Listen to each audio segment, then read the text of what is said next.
Żona milionera upokorzyła kucharkę na oczach wszystkich, ale to, co ujawniła, było szokujące. Mroczne sekrety wyszły na jaw, zmieniając życie na zawsze. Nikt nie był przygotowany na to, co stało się później. Zasubskrybuj nasz kanał, aby nie przegapić kolejnych ekscytujących historii i zostaw lajka pod filmem, aby dalej nas śledzić. Le soleil d'été inondait la cuisine luxueuse du manoir Lefebvre, illuminant les surfaces en marbre et les appareils en acier inoxydable. Amélie Dubois, 26 ans, ajusta son tablier blanc immaculé et prit une profonde inspiration. C'était son premier jour en tant que chef dans l'une des résidences les plus prestigieuses de Lyon, et ses mains tremblaient légèrement. « Mademoiselle Dubois, êtes-vous prête à rencontrer Monsieur Lefebvre ?» demanda Madame Laurent, la gouvernante austère qui l'avait accueillie 3 heures plus tôt. « Oui, bien sûr, » répondit Amélie, essuyant discrètement ses mains moites sur son tablier. En réalité, elle attendait ce moment depuis 6 mois. 6 mois de préparation méticuleuse, d'étude des habitudes culinaires de la famille Lefebvre, de perfectionnement de ses compétences déjà impressionnantes. 6 mois depuis que son père, François, avait disparu mystérieusement après avoir découvert des irrégularités financières dans les livres comptables de Lefebvre Enterprise. Accident tragique, avaient déclaré les journaux. Un comptable respecté perd le contrôle de sa voiture sur la route sinueuse près du Rhône. Mais Amélie connaissait son père. François Dubois était méthodique, prudent, incapable d'une telle négligence. Et puis, il y avait le carnet. Le carnet énigmatique que son père avait caché dans leur appartement, rempli de codes, de chiffres et de notes détaillées sur les transactions financières de l'Empire Lefebvre. Amélie l'avait trouvé 1 semaine après les funérailles, caché derrière un panneau desserré dans le bureau de son père. « Monsieur vous attend dans la véranda », annonça Madame Laurent, interrompant ses pensées. « Après lui, vous rencontrerez Madame Lefebvre. Elle est particulièrement exigeante concernant ses repas. » Amélie hocha la tête et suivit la gouvernante à travers les couloirs imposants du manoir. Des œuvres d'art inestimables ornèrent les murs, et le sol de marbre était si parfaitement poli qu'elle pouvait voir son reflet à chaque pas. Tout dans cette maison criait richesse, pouvoir, privilège. Un monde à des années-lumière de l'appartement modeste où elle avait grandi avec son père. La véranda était une structure magnifique en verre et fer forgé qui donnait sur des jardins impeccablement entretenus. Henri Lefebvre, un homme de 60 ans aux tempes grisonnantes et au physique imposant, lisait le journal financier, une tasse de café à portée de main. « Monsieur, voici Mademoiselle Dubois, la nouvelle chef », annonça Madame Laurent. Henri leva les yeux, examinant Amélie avec curiosité. « Ah oui, diplômée de l'Institut Paul Bocuse, n'est-ce pas? Vos références sont impressionnantes pour quelqu'un de si jeune. »« Merci, Monsieur Lefebvre, » répondit Amélie, soutenant son regard avec une assurance qu'elle ne ressentait pas entièrement. « La cuisine est ma passion depuis l'enfance. Excellente attitude. Chez Lefebvre Enterprise, nous valorisons également la passion, » dit-il avec un sourire chaleureux qui n'atteignait pas tout à fait ses yeux. « Ma femme organise une réception importante ce week-end. Je suppose que Madame Laurent vous a déjà informé? »« Oui, monsieur. J'ai préparé plusieurs propositions de menus pour l'approbation de Madame Lefebvre. »« Parfait. Je... »« Henri, chéri, tu n'as pas vu mes boucles d'oreilles en saphir ?» Une voix mélodieuse interrompit leur conversation. Valérie Lefebvre entra dans la véranda comme une brise parfumée. Grande, élégante, avec des cheveux blonds parfaitement coiffés et un tailleur Chanel immaculé, elle incarnait l'élégance française. Son rouge à lèvres écarlate contrastait avec sa peau de porcelaine, et ses yeux bleus calculateurs évaluèrent Amélie en une fraction de seconde. « Ah, la nouvelle cuisinière, » dit-elle, son ton légèrement condescendant. « J'espère que vous êtes à la hauteur de vos recommandations. Notre dernier chef nous a quittés dans des circonstances regrettables. »« Valérie, » intervint Henri, « Mademoiselle Dubois est diplômée de... »« Oui, oui, les références sont impressionnantes sur le papier. » Interrompit Valérie avec un geste dédaigneux. « Mais c'est dans ma cuisine que je jugerai ses compétences. Elle se tourna vers Amélie. Je suis allergique aux fruits de mer. Je déteste la coriandre. Et je ne tolère que le chocolat noir avec au moins 85% de cacao. Est-ce clair? Parfaitement, madame, répondit Amélie, observant attentivement la dynamique entre les époux. Bien. Pour la réception de samedi, j'attends 60 invités, dont le maire et plusieurs investisseurs potentiels. Valérie sortit un smartphone de sa poche et commença à faire défiler des notes. Oh, et Olivier Moreau sera présent, bien sûr. À la mention de ce nom, Amélie sentit son cœur s'accélérer. Olivier Moreau, le principal associé d'Henri Lefebvre, et, selon les notes codées de son père, le possible complice dans le schéma frauduleux qui avait conduit à sa disparition. « Olivier a toujours apprécié votre cuisine, chérie », remarqua Henri avec un sourire affectueux. « En effet », répondit Valérie, un sourire énigmatique jouant sur ses lèvres. « Il a un palais particulièrement raffiné. » Le téléphone d'Henri sonna, brisant le moment. « Excusez-moi, je dois prendre cet appel », dit-il en quittant la véranda. Dès qu'il fut parti, le sourire de Valérie s'évanouit. Elle s'approcha d'Amélie, envahissant délibérément son espace personnel. « Écoutez-moi bien, mademoiselle Dubois. Cette maison fonctionne selon mes règles. Henri peut signer les chèques, mais c'est moi qui décide qui reste et qui part. Compris ? » « Parfaitement, madame, » répondit Amélie, soutenant son regard sans ciller. « Excellent. » Valérie recula légèrement. « Maintenant, concernant le menu de samedi. » Pendant les 30 minutes suivantes, Valérie détailla ses exigences avec une précision maniaque, critiquant chaque suggestion d'Amélie avant de finalement approuver une version modifiée. Tout au long de l'échange, Amélie observait, écoutait et mémorisait. Non seulement les préférences culinaires de sa nouvelle patronne, mais aussi ses manières, ses expressions, ses moments d'irritation révélatrices.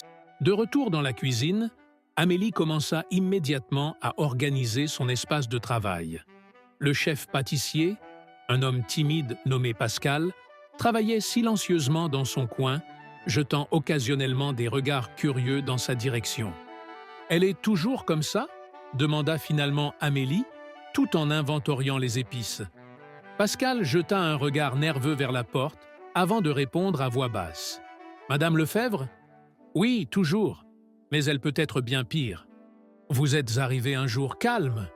Et Monsieur Lefebvre ? Un homme bon, mais, comment dire, aveuglé par l'amour ?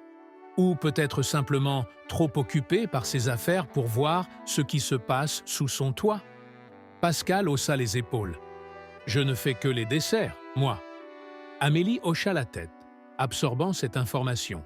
Elle ouvrit un tiroir et y plaça soigneusement ses couteaux personnels, y compris le petit carnet qu'elle avait discrètement glissé entre deux étuis.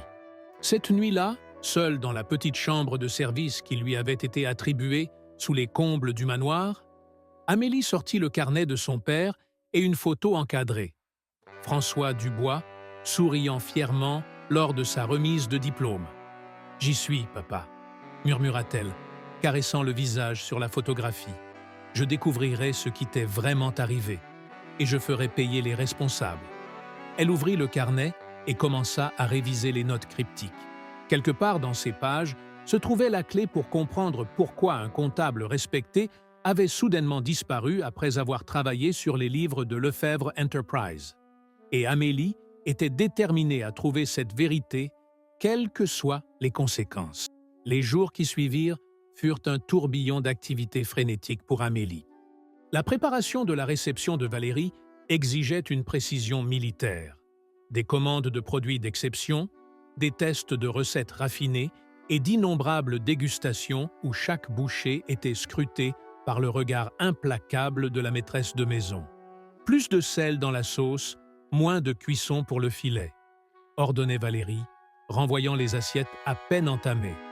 Et, pour l'amour du ciel, mademoiselle Dubois, les amuse-bouches doivent être plus petits. Mes invités sont des personnes distinguées, pas des dockers affamés.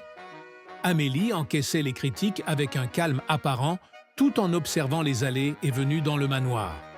Elle remarqua rapidement que Valérie recevait des appels téléphoniques qu'elle prenait toujours en privé, s'éloignant dans le jardin ou s'enfermant dans son bureau personnel. Elle nota également les visites fréquentes d'Olivier Moreau, toujours sous prétexte de discussions d'affaires avec Henri, mais curieusement programmées pendant les absences du maître de maison. Le vendredi après-midi, veille de la réception, Amélie préparait des sauces dans la cuisine lorsqu'elle entendit des voix étouffées provenant du couloir adjacent. « Tu es complètement inconscient !» La voix de Valérie, habituellement contrôlée, trahissait une irritation palpable. Henri commence à poser des questions sur les transferts vers le compte Caïman. « Calme-toi, ma chérie. » La voix d'Olivier était apaisante, presque condescendante. « J'ai tout sous contrôle. Notre ami à la banque a créé un chemin documentaire impeccable. Même si Henri engage un autre comptable, il ne trouvera rien. C'est ce que tu disais à propos de Dubois, et regarde ce qui s'est passé. Nous avons dû... » La conversation s'interrompit brusquement lorsque la porte de service claqua. Pascal revenait avec une livraison de chocolat belge. Amélie se pencha rapidement sur sa sauce, le cœur battant. Elle venait d'obtenir sa première confirmation. Son père avait découvert quelque chose qu'il n'aurait pas dû voir, quelque chose impliquant Valérie et Olivier. Cette nuit-là, elle ne dormit presque pas, étudiant frénétiquement le carnet de son père à la lueur d'une petite lampe. Les références répétées à un compte Caïman commençaient enfin à prendre sens. Le samedi arriva, et avec lui, l'effervescence de la réception. La cuisine était un ballet chaotique de serveurs, d'assistants et de livreurs. Amélie dirigeait cette symphonie culinaire avec une précision qui impressionnait même Madame Laurent. « Vous semblez née pour ce rôle, Mademoiselle Dubois », remarqua la gouvernante, alors qu'Amélie dressait une assiette de foie gras avec une touche artistique. « La cuisine exige de l'ordre et de la discipline », répondit Amélie. « Mon père m'a toujours dit que dans le chaos, il faut créer sa propre structure. Votre père semble avoir été un homme sage. »« Il l'était » dit Amélie, une ombre passant sur son visage. « Il m'a tout appris sur l'importance de l'honnêteté et de l'intégrité. » À 20 heures précises, les premiers invités commencèrent à arriver. Depuis la cuisine, Amélie pouvait entendre le murmure grandissant des conversations et le tintement des verres de champagne. Elle supervisait chaque plat qui quittait son domaine, veillant à ce que la présentation soit irréprochable. Vers 23 heures, alors que le service du plat principal se terminait, Henri Lefebvre fit une apparition surprise dans la cuisine.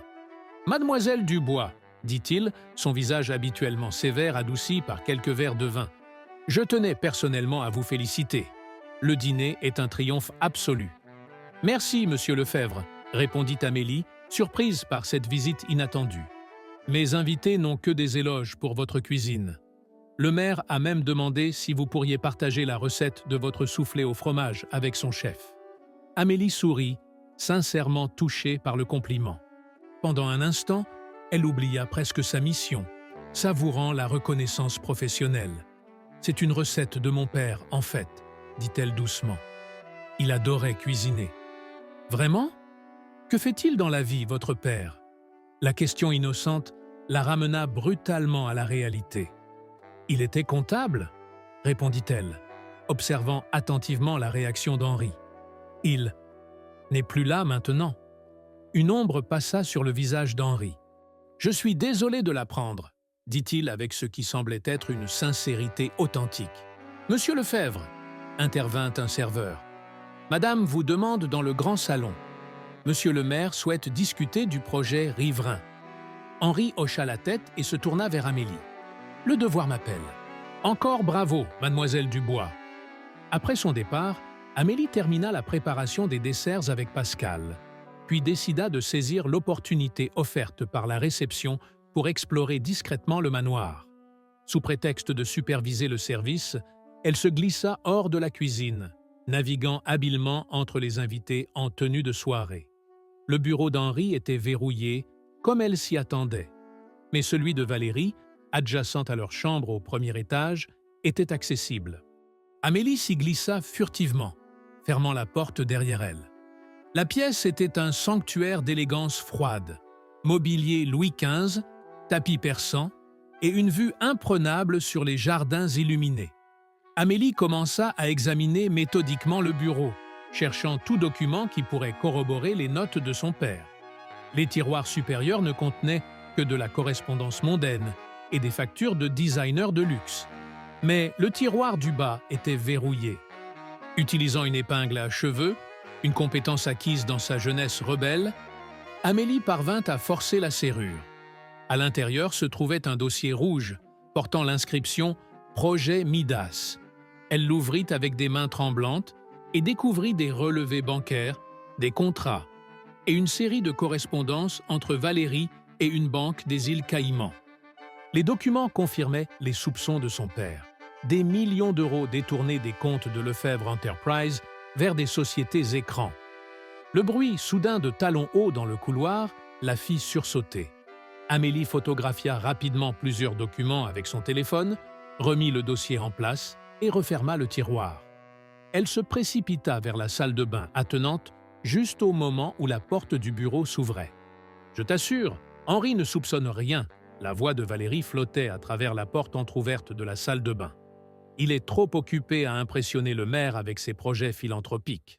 Nous devons quand même accélérer le transfert final, » répondit la voix d'Olivier. « Cette histoire avec Dubois m'a rendu nerveux. Qui sait ce qu'il a pu dire avant son accident ?» Amélie retint son souffle, le cœur battant si fort qu'elle craignait qu'il puisse l'entendre. « François Dubois n'a parlé à personne, » affirma Valérie avec une confiance glaciale. « J'ai personnellement veillé à ce que… » Un fracas soudain au rez-de-chaussée interrompit leur conversation. Des exclamations surprises s'élevèrent, suivies de rires gênés. « Qu'est-ce que c'est que ce vacarme ?» siffla Valérie. « Je vais voir, » dit Olivier. Amélie entendit la porte du bureau se refermer. Elle attendit encore quelques minutes, puis se glissa hors de la salle de bain. Le couloir était désert. Elle s'empressa de redescendre vers la cuisine, son esprit tourbillonnant avec ce qu'elle venait d'entendre. Dans le grand salon, elle découvrit la source du bruit. Un serveur avait renversé un plateau de flûte de champagne.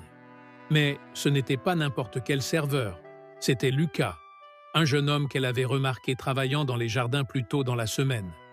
Leurs regards se croisèrent brièvement et elle crut déceler une lueur de reconnaissance dans ses yeux. Puis Valérie apparut, fusillant du regard le jeune homme maladroit. « Quel désastre !» s'exclama-t-elle. « Sortez immédiatement cet incompétent de ma maison !» ordonna-t-elle à Madame Laurent. « Ce n'était qu'un accident, chérie !» intervint Henri, apparaissant aux côtés de sa femme. « Pas besoin d'en faire toute une histoire. Mes invités ne sont pas venus pour voir le personnel déranger la soirée », insista Valérie, son sourire social revenant instantanément lorsqu'elle remarqua plusieurs invités qui observaient la scène. Amélie s'avança, serviette en main. « Je m'en occupe, madame, et je prendrai la responsabilité pour Lucas. Il remplaçait un serveur malade à ma demande. » Valérie la fixa d'un regard glacial, puis hocha sèchement la tête. « Très bien. Mais qu'il reste en cuisine pour le reste de la soirée. » Tandis qu'Amélie et Lucas nettoyaient les dégâts, elle murmura « Merci de la distraction. » Lucas parut surpris. « De quoi parlez-vous ?»« Rien ?» répondit-elle rapidement. « Juste, merci d'avoir attiré l'attention ailleurs au bon moment. » À la fin de la soirée, alors que les derniers invités partaient, Amélie supervisait le nettoyage de la cuisine quand Valérie fit une dernière apparition pour inspecter les lieux. Son regard s'attarda sur Amélie avec une intensité nouvelle, comme si elle la voyait vraiment pour la première fois. « Votre cuisine était acceptable », concéda-t-elle finalement. « Mais à l'avenir, gardez un meilleur contrôle sur votre personnel. » Amélie s'inclina légèrement. « Bien sûr, madame, je suis désolée pour l'incident. » Valérie s'approcha, s'arrêtant à quelques centimètres d'Amélie. Son parfum coûteux emplissait l'espace entre elles. « Vous savez, mademoiselle Dubois, j'ai l'impression que nous nous sommes déjà rencontrés quelque part. »« Je ne crois pas, madame, » répondit calmement Amélie, soutenant son regard. « J'aurais certainement gardé le souvenir d'une telle rencontre. » Valérie l'étudia encore un moment. « Peut-être me trompais-je. Bonne nuit, mademoiselle Dubois. »« Bonne nuit, madame Lefebvre. » Lorsque Valérie quitta enfin la cuisine, Amélie relâcha la respiration qu'elle retenait sans s'en rendre compte. La première bataille était gagnée. La soirée avait été un succès culinaire et elle avait obtenu des preuves cruciales. Mais la guerre ne faisait que commencer et elle sentait que Valérie Lefebvre serait une adversaire redoutable. Dans les jours qui suivirent la réception, Amélie sentit un changement subtil dans l'atmosphère du manoir Lefebvre.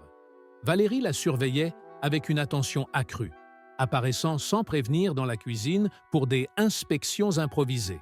Henri, en revanche, semblait de plus en plus impressionné par ses talents culinaires, demandant spécifiquement certains plats qu'il avait appréciés lors de la soirée. Un matin, alors qu'Amélie préparait le petit déjeuner, Lucas apparut à la porte de service avec une livraison de légumes frais du potager. « Bonjour, mademoiselle Dubois », dit-il avec un sourire timide. « J'ai sélectionné les meilleures tomates pour votre sauce. »« Merci, Lucas », répondit-elle, surprise par cette attention particulière. « Vous n'êtes pas obligé de faire la livraison vous-même, vous savez ?» Il haussa les épaules. « Je préfère m'assurer que vous recevez les meilleurs produits. Après tout, c'est moi qui les cultive. » Tandis qu'il déposait les légumes sur le plan de travail, il se pencha légèrement vers elle. « J'ai entendu Madame et Monsieur Moreau parler dans le jardin hier, » murmura-t-il. Il mentionnait un certain François Dubois. « Est-ce » Amélie se figea, sa main serrant involontairement le couteau qu'elle tenait. Qu'ont-ils dit exactement? Il parlait de documents qu'il aurait pu laisser derrière lui. Madame semblait très inquiète. Elle étudia attentivement son visage, cherchant des signes de tromperie. « Pourquoi me dites-vous cela ?» Lucas jeta un regard nerveux vers la porte avant de répondre. « Mon père travaillait pour Lefebvre Enterprise. Il a été licencié il y a 2 ans, accusé de négligence après un accident dans l'usine de Lyon-Sud. J'ai pris ce poste de jardinier pour, disons, pour comprendre comment fonctionne vraiment cette famille. » Amélie posa son couteau. « Vous êtes ici pour espionner les Lefebvre ? Disons que nous pourrions avoir des intérêts communs. » Il sortit discrètement un petit carnet de sa poche. « J'ai noté les dates et heures de toutes les visites de Moreau, et j'ai remarqué qu'elles coïncident toujours avec les absences de M. Lefebvre. » Amélie hésita un instant, puis prit une décision. « Mon père était comptable pour Lefebvre Enterprise. Il a disparu après avoir découvert des irrégularités financières dans les livres de la société. » Les yeux de Lucas s'écarquillèrent. « Alors, vous êtes… » « Amélie Dubois, fille de François Dubois, » confirma-t-elle à voix basse. « Je suis ici pour découvrir ce qui est vraiment arrivé à mon père. Et vous pensez que Madame Lefebvre est impliquée? Je le sais. J'ai entendu sa conversation avec Moreau pendant la réception. Ils ont clairement évoqué mon père et fait allusion à son accident. » Lucas acquiesça lentement. Cela expliquerait beaucoup de choses. Madame Lefebvre et Monsieur Moreau sont très proches, bien plus que des simples associés en affaires. « J'ai besoin d'accéder à l'ordinateur personnel de Valérie, » dit Amélie, prenant subitement conscience qu'elle venait de révéler son secret à un quasi-inconnu. « Pourquoi devrais-je vous faire confiance? Vous n'êtes pas obligé, » répondit-il simplement. « Mais je connais chaque recoin de cette propriété, y compris les passages secrets datant du XIXe siècle. Et j'ai accès aux clés de toutes les pièces pour l'entretien des plantes d'intérieur. » Un bruit dans le couloir les fit sursauter. Lucas s'éloigna rapidement du comptoir juste au moment où Madame Laurent entrait dans la cuisine. « Ah, la livraison du potager !» remarqua la gouvernante. « Monsieur Lefebvre souhaite vous voir dans son bureau, Mademoiselle Dubois. Apparemment, il aimerait discuter d'un dîner spécial pour l'anniversaire de Madame la semaine prochaine. »« J'y vais immédiatement, » répondit Amélie, échangeant un dernier regard complice avec Lucas avant de quitter la cuisine. Le bureau d'Henri était une pièce imposante, tapissée de livres et ornée de peintures de maîtres français. Henri lui-même, assis derrière un bureau massif en acajou, paraissait plus détendu que d'habitude. « Ah, mademoiselle Dubois, » dit-il en lui faisant signe de s'asseoir. « Comment vous adaptez-vous à la vie chez les Lefebvre ? » ?»« Très bien, monsieur. Merci de vous en inquiéter. »« Excellent. Comme Madame Laurent a dû vous l'expliquer, l'anniversaire de ma femme approche. Je souhaite organiser une surprise pour elle. Un dîner intime, juste pour nous deux. Quelque chose de spécial. Bien sûr, monsieur. Avez-vous des préférences particulières? Henri se pencha en avant, son expression s'adoucissant. En fait, je voudrais que vous prépariez un menu qui rappelle notre premier dîner ensemble, à Valérie et moi. C'était au café Laurent sur la place Bellecour, il y a 20 ans. Amélie sortit un petit carnet pour prendre des notes. Pouvez-vous me décrire ce repas? Pendant les 20 minutes qui suivirent, Henri se remémora avec une tendresse évidente les plats qu'ils avaient partagés cette soirée-là. Une soupe à l'oignon gratiné, un coq au vin et une tarte tatin. Mais plus que les plats eux-mêmes, c'était l'émotion avec laquelle il en parlait qui frappa Amélie. Cet homme aimait profondément sa femme, malgré tout ce qu'elle pouvait cacher. « Vous savez, » continua Henri en se levant pour regarder par la fenêtre, « Valérie et moi traversons une période difficile. Je passe trop de temps au bureau. Elle se sent négligée. J'espère que ce dîner pourra raviver un peu la flamme d'autrefois. Je ferai de mon mieux, monsieur, promit Amélie, tiraillée par un sentiment de culpabilité inattendu. Henri se tourna vers elle avec un sourire reconnaissant. « Je n'en doute pas, mademoiselle Dubois. Il y a quelque chose chez vous qui inspire confiance. » Il marqua une pause. « Vous me rappelez quelqu'un, mais je n'arrive pas à mettre le doigt dessus. » Amélie sentit son cœur s'accélérer. « Vraiment, monsieur ? » « Oui. Enfin, peu importe. » Il secoua la tête comme pour chasser cette pensée. « Ah, j'oubliais. Je serai absent pendant 3 jours la semaine prochaine. Un voyage d'affaires à Genève. J'aimerais que le dîner d'anniversaire soit prévu pour mon retour, vendredi soir. »« Bien entendu, monsieur. » De retour à la cuisine, Amélie trouva un petit mot glissé sous un torchon. « Serre, 15 heures. Elle. » Elle brûla immédiatement le papier et reprit sa préparation du déjeuner comme si de rien n'était. À 15 heures précises, elle se dirigea vers la serre sous prétexte de choisir des herbes fraîches.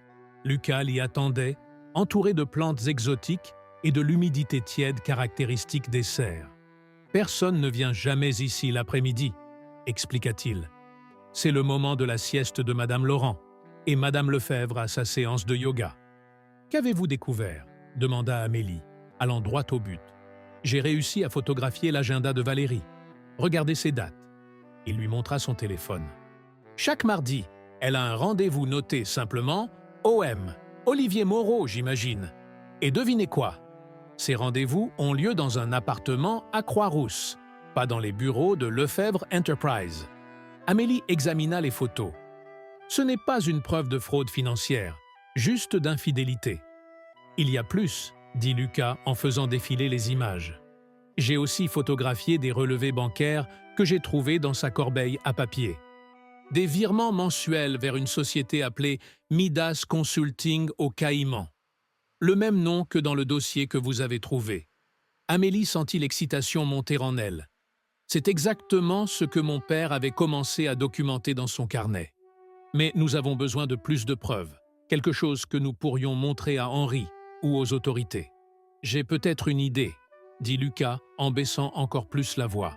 « Henri sera absent 3 jours la semaine prochaine. C'est notre chance d'accéder à l'ordinateur de Valérie. »« Comment ? Son bureau est toujours verrouillé quand elle n'y est pas. » Lucas sourit mystérieusement. « Pas par le passage secret. Cette maison a été construite en 1870 et comme beaucoup de demeures de cette époque, elle possède des passages dissimulés que les domestiques utilisaient pour se déplacer discrètement. L'un d'eux mène directement du cellier au mur derrière la bibliothèque dans le bureau de Valérie. Amélie le regarda avec étonnement. « Et vous connaissez ce passage ? Je l'ai découvert en réparant une fuite d'eau l'hiver dernier. Personne d'autre ne semble au courant de son existence. » Leur conversation fut interrompue par le bruit de la porte de la serre qui s'ouvrait. Ils se séparèrent immédiatement, Lucas faisant semblant de lui montrer différentes herbes aromatiques. C'était Pascal, le pâtissier, qui entrait timidement. « Ah, vous êtes là, mademoiselle Dubois. Je cherchais de la menthe pour mes chocolats. »« Bien sûr, Pascal, » répondit Amélie en essayant de paraître naturelle. Lucas me montrait justement les différentes variétés disponibles. Pascal les regarda suspicieusement. « Madame Lefebvre vous cherche partout. Elle souhaite discuter du menu de la semaine. « J'y vais tout de suite », dit Amélie, lançant un dernier regard à Lucas. « Merci pour les herbes. »« À votre service, mademoiselle », répondit-il avec un hochement de tête presque imperceptible. En quittant la serre, Amélie savait qu'elle venait de franchir un point de non-retour. Elle avait maintenant un allié dans sa quête de vérité, mais aussi un risque supplémentaire d'être découverte. Et si ce risque était trop grand? Si sa présence au manoir mettait en danger d'autres personnes comme Lucas? Mais l'image de son père s'imposa à son esprit, François Dubois, avec son intégrité inébranlable et son sens de la justice. Elle ne pouvait pas abandonner maintenant. La vérité attendait d'être révélée, et Amélie était déterminée à l'exposer, quelles qu'en soient les conséquences. La semaine passa à une vitesse vertigineuse. Entre la préparation quotidienne des repas, la planification méticuleuse du dîner d'anniversaire et les moments volés avec Lucas pour affiner leurs plans, Amélie dormait à peine 4 heures par nuit. Mais l'adrénaline et la détermination la maintenaient en alerte. Le mardi, comme prévu, Henri partit pour Genève. Valérie, visiblement soulagée par l'absence de son mari, quitta le manoir peu après midi, vêtue d'une robe élégante et discrète, son parfum flottant dans l'air bien après son départ. Elle est partie pour son rendez-vous hebdomadaire, annonça Lucas en entrant dans la cuisine par la porte de service. D'après le chauffeur, elle ne reviendra pas avant 18 heures. Amélie essuya ses mains sur son tablier. « Madame Laurent ?» Sa sœur est hospitalisée à Villefranche. Elle est partie la voir et ne reviendra que ce soir. Et Pascal ? Congé aujourd'hui. Il ne reste que 2 femmes de chambre à l'étage des invités, mais elles ne descendront pas avant le thé. Amélie prit une profonde inspiration. Alors, c'est maintenant ou jamais. Ils se dirigèrent vers le cellier, une pièce fraîche et sombre située sous l'escalier principal. Lucas déplaça plusieurs caisses de vin, révélant une petite porte en bois dissimulée dans le lambris. « Voilà notre passage », murmura-t-il en sortant une vieille clé en fer de sa poche. « J'ai trouvé cette clé suspendue dans la remise à outils. Elle était étiquetée « Passage » en lettres à moitié effacées. La serrure céda avec un grincement inquiétant. Derrière la porte s'ouvrait un couloir étroit et poussiéreux, à peine assez large pour qu'une personne y avance de côté. Lucas alluma une lampe torche et prit la tête. « Faites attention à votre tête », avertit-il alors qu'il progressait le long du passage. Ces tunnels ont été construits pour des domestiques du XIXe siècle, pas pour des personnes de notre taille. Après environ 20 mètres de progression dans l'obscurité, ponctuée par les toiles d'araignées et la poussière accumulée depuis des décennies, ils atteignirent une autre porte. Celle-ci, contrairement à la première, semblait avoir été ouverte récemment. Les gonds étaient huilés et fonctionnaient sans bruit. « C'est étrange », murmura Amélie. « Vous avez dit que personne ne connaissait ce passage. » Lucas fronça les sourcils. « C'est ce que je croyais. » Ils échangèrent un regard inquiet, mais décidèrent de continuer. De l'autre côté de la porte se trouvait un espace exigu, derrière ce qui semblait être un panneau mobile dans la bibliothèque du bureau de Valérie. Lucas poussa délicatement le panneau, qui s'ouvrit sans résistance, révélant le bureau élégant qu'Amélie avait déjà furtivement visité lors de la réception. Ils écoutèrent attentivement, mais la pièce était silencieuse. « Je monte la garde pendant que vous fouillez », chuchota Lucas. « 10 minutes, pas plus. » Amélie hocha la tête et se dirigea immédiatement vers l'ordinateur portable de Valérie, posé sur le bureau. À sa surprise, l'appareil n'était pas verrouillé. Valérie avait dû partir précipitamment, sans prendre le temps de le sécuriser. Les doigts tremblants, Amélie navigua rapidement à travers les dossiers. La plupart contenaient des documents mondains, invitations, planification d'événements, correspondance avec des designers d'intérieur. Mais un dossier nommé simplement M attira son attention. À l'intérieur se trouvaient des dizaines de documents, des relevés bancaires, des contrats, des accords de transfert. Tous impliquaient une structure complexe de sociétés écrans, avec au centre Midas Consulting. Amélie commença à prendre des photos avec son téléphone, ses mains tremblant d'excitation et de nervosité. Un document en particulier la fit haleter, une série d'emails entre Valérie et Olivier, datant de l'époque où son père travaillait encore pour Lefebvre Enterprise. Dans ses messages, il discutait ouvertement de s'occuper du problème du bois et de s'assurer qu'il ne puisse jamais parler. « Nous avons la preuve », murmura-t-elle, les larmes aux yeux. Papa avait raison sur toute la ligne. Amélie appela doucement Lucas depuis la porte. Il est temps de partir. Elle prit encore quelques clichés rapides avant de remettre tout en place. Alors qu'elle s'apprêtait à éteindre l'ordinateur, un bruit dans le couloir les figea tous les deux. « Quelqu'un vient !» chuchota Lucas, paniqué. Ils se précipitèrent vers le passage secret. Mais avant qu'ils puissent l'atteindre, la porte du bureau s'ouvrit.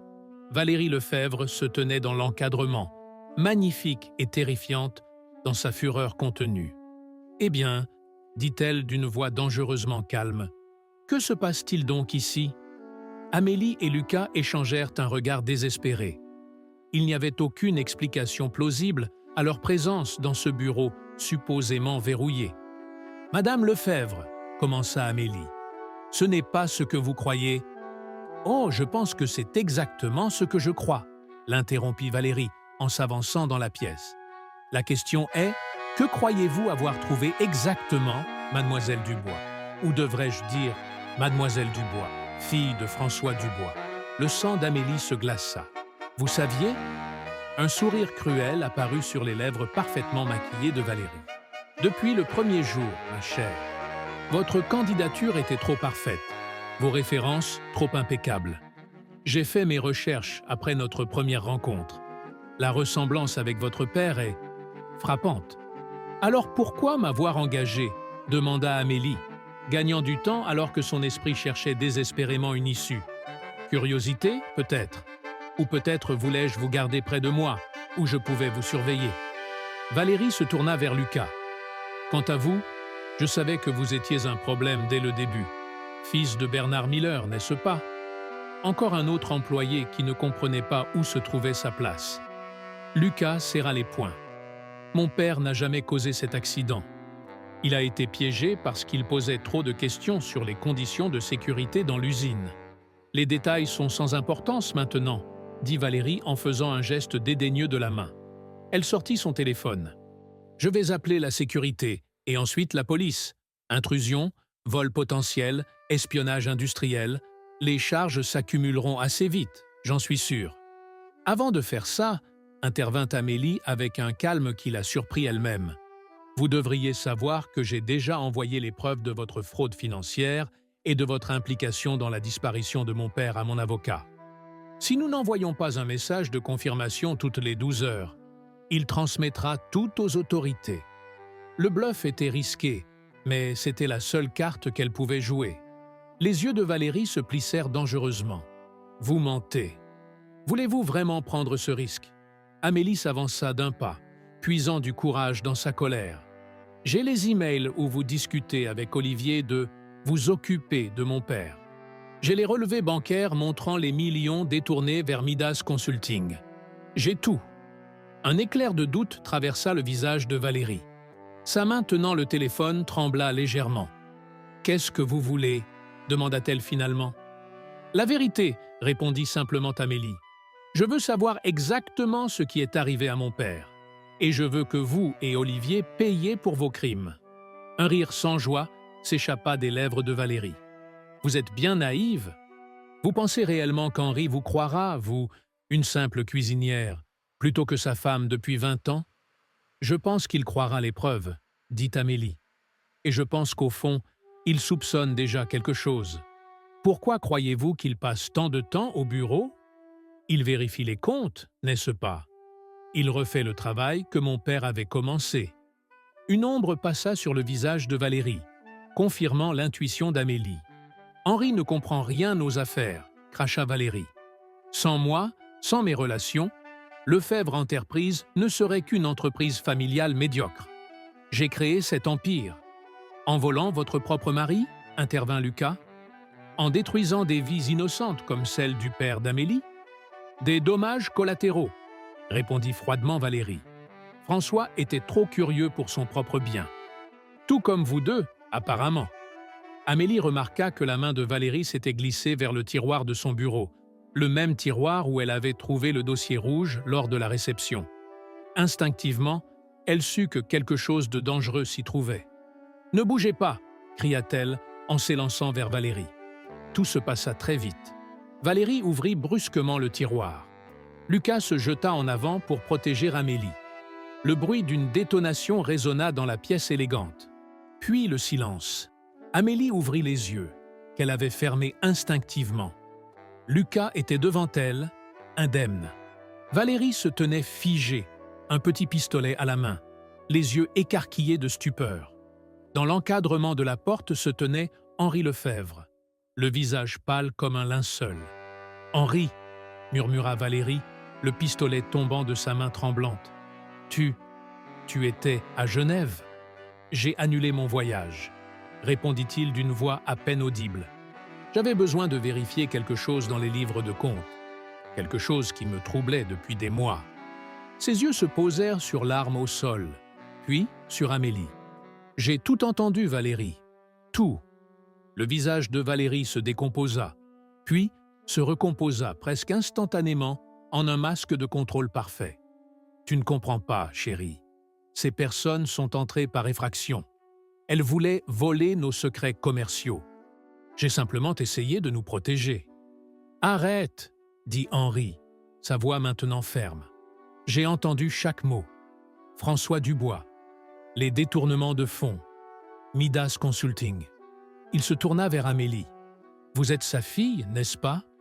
Je savais que vous me rappeliez quelqu'un. Vous avez ses yeux. » Amélie hocha la tête, incapable de parler à travers les émotions qui l'étouffaient. « Je suis désolé, » continua Henri. « Votre père était un homme bon.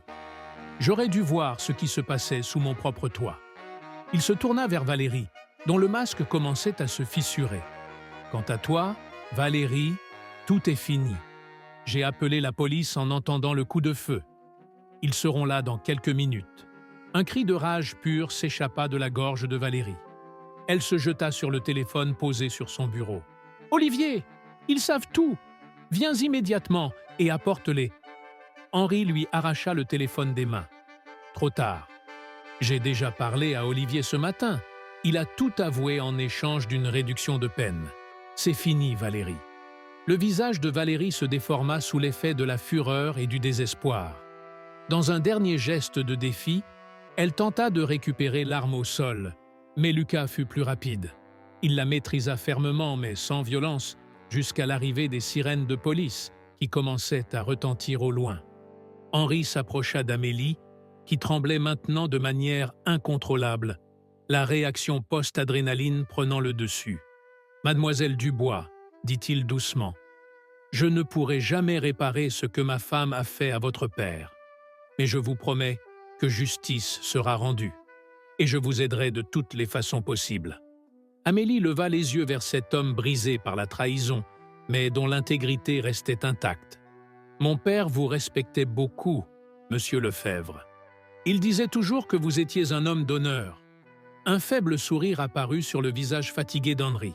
« J'essaie de l'être, même si j'ai failli à mon devoir de vigilance. » Il regarda par la fenêtre, où les premières voitures de police franchissaient le portail du domaine. La vérité éclate enfin au grand jour. Dans un coin de la pièce, Valérie Lefebvre, réduite au silence par le choc et la défaite, fixait le vide. Son empire minutieusement construit sur des mensonges et des manipulations s'effondrait autour d'elle. Et pour la première fois depuis qu'Amélie l'avait rencontrée, l'élégante Madame Lefebvre semblait petite et vulnérable. Juste une femme ordinaire qui avait choisi l'ambition et la cupidité au détriment de l'humanité. 6 mois s'étaient écoulés depuis ce jour fatidique dans le bureau de Valérie Lefebvre. L'automne avait cédé la place à l'hiver, puis au printemps, et maintenant les jardins du manoir Lefebvre éclataient dans une symphonie de couleurs et de parfums. Amélie, debout près de la fenêtre de la cuisine, observait Lucas qui taillait les rosiers avec une attention méticuleuse. Tant de choses avaient changé en si peu de temps. Valérie avait été inculpée pour fraude financière, détournement de fonds et complicité dans la planification du sabotage qui avait causé l'accident de François Dubois. Olivier Moreau, comme l'avait annoncé Henri, avaient négocié un accord avec le procureur en échange d'un témoignage complet. Leurs aveux avaient finalement permis d'établir la vérité. François Dubois n'avait pas eu un simple accident. Sa voiture avait été sabotée par un homme engagé par Olivier, sur les ordres de Valérie, après que le comptable avait découvert leur malversation. Le procès avait fait la une des journaux pendant des semaines. Le scandale Lefebvre, trahison et cupidité dans la haute société lyonnaise, proclamaient les titres. Soignidic. Henri avait affronté la tempête médiatique avec une dignité remarquable, assumant publiquement sa part de responsabilité pour ne pas avoir su voir ce qui se passait dans sa propre entreprise, sous son propre toit. « Mademoiselle Dubois, l'eau pour le thé est prête », annonça doucement Madame Laurent, interrompant ses réflexions. « Merci », répondit Amélie avec un sourire. « Je m'en occupe. » Contrairement à ce que beaucoup auraient pu imaginer, Amélie n'avait pas quitté le manoir après les révélations. Henri lui avait demandé de rester, non plus comme simple chef, mais comme consultante pour l'aider à restructurer l'entreprise familiale et réparer les dommages causés par les actions de Valérie. « Vous avez l'intégrité de votre père », lui avait-il dit, « et j'ai désespérément besoin de personnes intègres autour de moi maintenant. » Amélie préparait soigneusement le thé sur un plateau d'argent. Earl Grey pour Henri, verveine citronnée pour elle-même. C'était devenu leur rituel quotidien. Se retrouver dans la véranda à 16 heures pour discuter des progrès de l'entreprise, des nouvelles initiatives de transparence financière qu'Henri mettait en place, et parfois, simplement pour partager des souvenirs. Lorsqu'elle entra dans la véranda, Henri était déjà installé, feuilletant des documents. À 60 ans, il paraissait avoir vieilli de 10 ans supplémentaires depuis le scandale. Ses cheveux étaient maintenant presque entièrement blancs, et des rides profondes marquaient son visage. Pourtant, ses yeux avaient retrouvé une clarté et une détermination qu'Amélie n'avait jamais vues auparavant. « Ah, Amélie !» dit-il en levant les yeux. Depuis longtemps, les formalités avaient été abandonnées entre eux. « Juste à temps.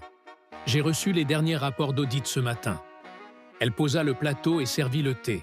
« Bonne nouvelle, j'espère ?»« Les meilleures possibles dans les circonstances, » répondit-il avec un petit sourire. « Nous avons identifié et corrigé toutes les irrégularités. L'entreprise perdra environ 20% de sa valeur boursière, mais elle survivra. Plus important encore, elle sera désormais construite sur des fondations solides et honnêtes. » Amélie hocha la tête, satisfaite. Mon père aurait approuvé. Je n'en doute pas. Henri prit une gorgée de thé, puis posa sa tasse. J'ai également reçu ceci aujourd'hui. Il lui tendit une enveloppe officielle. Amélie la parcourut rapidement, ses yeux s'élargissant de surprise. Le juge a approuvé toutes les compensations financières pour les familles touchées par les actions de Valérie et Olivier, expliqua Henri. Y compris une compensation substantielle pour vous, en tant qu'unique héritière de François. Amélie reposa la lettre, les émotions se bousculant en elle. L'argent ne ramènera jamais mon père. Non, acquiesça doucement Henri. Rien ne le pourra. Mais cela peut aider à construire l'avenir qu'il aurait voulu pour vous. Ils restèrent silencieux un moment, regardant par les fenêtres de la véranda les jardins où Lucas continuait son travail méticuleux. Lui aussi avait choisi de rester, acceptant l'offre d'Henri de devenir le jardinier en chef du domaine. Sa présence était un réconfort pour Amélie, un rappel qu'ils avaient traversé ensemble les moments les plus difficiles et en étaient sortis plus forts.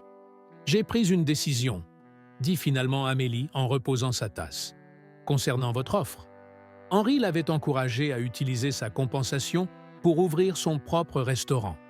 Un rêve qu'elle avait confié à son père, mais jamais poursuivi, préférant la sécurité d'un emploi salarié.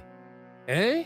demanda-t-il, un sourire encourageant aux lèvres. « Je vais le faire », dit-elle, son visage s'illuminant d'une détermination nouvelle. « Mais pas à Lyon. Je pense qu'il est temps pour moi de tourner complètement la page. » Henri hocha la tête, compréhensif. « Où irez-vous ?»« Annecy, » répondit-elle. « Mon père et moi y passions nos vacances quand j'étais enfant. C'est paisible, magnifique et assez proche pour que je puisse revenir visiter. Les amis que j'ai faits ici. » Un éclair de quelque chose, déception, résignation, passa sur le visage d'Henri, mais fut rapidement remplacé par un sourire sincère. Annecy est un choix parfait. Et vous savez que vous aurez toujours une place ici, quelle que soit la distance. Je sais, dit-elle doucement, et je serai éternellement reconnaissante pour tout ce que vous avez fait. Sans vous, la vérité sur mon père n'aurait jamais été révélée. Sans vous, corrigea Henri, je vivrais encore dans l'ignorance, trahi par les personnes en qui j'avais le plus confiance. Il hésita, puis ajouta « Vous m'avez sauvé, Amélie, pas seulement de Valérie, mais de ma propre cécité volontaire. » La porte de la véranda s'ouvrit et Lucas entra, portant un bouquet de roses fraîchement coupées. Pardonnez l'interruption, mais les premières roses de la saison viennent d'éclore. Je pensais qu'elles apporteraient un peu de couleur ici. Elles sont magnifiques, dit Amélie, prenant le bouquet pour l'arranger dans un vase en cristal. Henri observa l'échange entre les deux jeunes gens, notant les regards qu'ils échangeaient, la façon dont leurs mains s'effleurèrent un instant de trop lorsqu'Amélie prit les fleurs. « Lucas, dit-il soudainement, que pensez-vous d'Annecy » Le jeune homme parut surpris par la question. « C'est une ville charmante, monsieur. J'y ai travaillé un été dans les jardins d'un hôtel, pendant mes études d'horticulture. »« Intéressant, » dit Henri avec un sourire énigmatique. « Amélie vient de m'annoncer qu'elle prévoit d'y ouvrir un restaurant. » Lucas se tourna vers Amélie, ses yeux s'illuminant. « Vraiment ? C'est une nouvelle fantastique. Vous en parliez depuis ?» Il s'interrompit, rougissant légèrement à son glissement vers le tutoiement. Henri sourit plus largement. « Je pense que ma véranda a besoin d'être seule un moment, » dit-il en se levant. « J'ai des appels à passer. Amélie, nous reprendrons cette conversation demain. » Après son départ, un silence gêné s'installa entre Amélie et Lucas. Finalement, ce fut elle qui le brisa. « Alors comme ça, tu connais Annecy ?»« Assez bien, » répondit-il, en s'asseyant à la place qu'Henri venait de quitter. « C'est l'endroit parfait pour un nouveau départ. » « C'est exactement ce que je cherche, » dit-elle doucement. « Un lieu où les souvenirs de mon père sont heureux, pas douloureux. Un endroit pour construire quelque chose de nouveau, quelque chose qui m'appartient vraiment. » Lucas la regarda intensément. « Tu me manqueras, » dit-il simplement. Ces derniers mois, travailler ensemble, reconstruire ce lieu, aider Monsieur Lefebvre à retrouver son honneur, ça a été important pour moi. Pour moi aussi, admit Amélie. Puis, prenant son courage à deux mains, « Tu sais, un restaurant a besoin d'un jardin d'herbes aromatiques et de légumes frais, d'un expert qui comprend que la grande cuisine commence par des ingrédients exceptionnels. » Les yeux de Lucas s'agrandirent lentement, alors qu'il comprenait ce qu'elle suggérait. « Est-ce que tu m'invites à te rejoindre à Annecy ? Je te propose un partenariat, » précisa-t-elle. « Professionnel et, peut-être plus, avec le temps, si tu es intéressé. » Le visage de Lucas s'illumina d'un sourire qui semblait éclairer toute la pièce. « Je crois que c'est la meilleure offre que j'ai jamais reçue. » De l'autre côté de la baie vitrée, Henri Lefebvre observait discrètement la scène. Un sourire mélancolique mais satisfait se dessinait sur son visage fatigué. Dans toute cette tragédie, quelque chose de beau avait néanmoins éclos. Une justice pour François Dubois, une rédemption pour lui-même, et maintenant, un nouveau départ pour deux jeunes gens qui méritaient de trouver le bonheur après la tempête.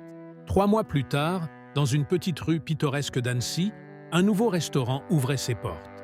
Chez François, un établissement élégant mais chaleureux, avec une terrasse donnant sur le lac et un jardin d'herbes aromatiques méticuleusement entretenu à l'arrière. Sur le mur principal, une photographie encadrée.